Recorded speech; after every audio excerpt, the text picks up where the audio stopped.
சிலருக்கு வேலை செய்கிற இடத்துல பஞ்சாயத்து இருந்துக்கிட்டே இருக்கும், பிரச்சனை இருந்துக்கிட்டே இருக்கும். எந்த விதத்திலனா, மேலே இருக்க மேலதிகாரிகள் இருப்பாங்கல்ல, இவங்களுடைய ரிப்போர்ட்டிங் ஆஃபீஸர் இருப்பாங்கல்ல, அவங்களோட பெரிய டென்ஷனாகவே இருக்கும். எனக்கு வர்ற கோவத்துக்கு ஓங்கி இழுத்துருவேன், ஆனால் வேறு வழி இல்லை, என்ன செய்கிறது, நான் சிரமத்தில் இருக்கேன், இந்த வேலையை விட்டுட்டா சிரமம் அப்படின்ற மாதிரியான யோசனை.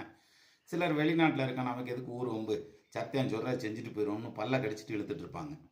இப்போது இந்த மேலதிகாரிகளுடைய ப்ரெஷர் யாருக்கு அதிகமாக இருக்கும், அதுவும் எந்த டைமில் அதிகமாக இருக்கும் அப்படிங்கிறத ஜாதகத்தில் எப்போ பார்க்கலாம், எப்படி பார்க்கலாம் அப்படின்னா, உங்களோட ராசிக்கு 11வது வீட்டில் ராகு, கேது, சனி இந்த 3 கிரகங்களில் ஏதாவது ஒன்று கோச்சாரத்தில் வர்றப்ப, இப்போ குரு பயிற்சி, சனி பயிற்சின்றோம்ல, அது மாதிரி சனி, ராகு, கேது இந்த 3 கிரகம் ஏதாவது ஒன்று உங்களோட ராசிக்கு 11ஆம் இடத்துல வர்றப்ப மேலதிகாரிகளுடைய ப்ரெஷர் அதிகமாகிறதுக்கான வாய்ப்பு உண்டு. அந்த இடத்துல இருக்க பாவகிரகத்தினுடைய தசையோ புத்தியோ நடந்தாலும் அப்படித்தான்.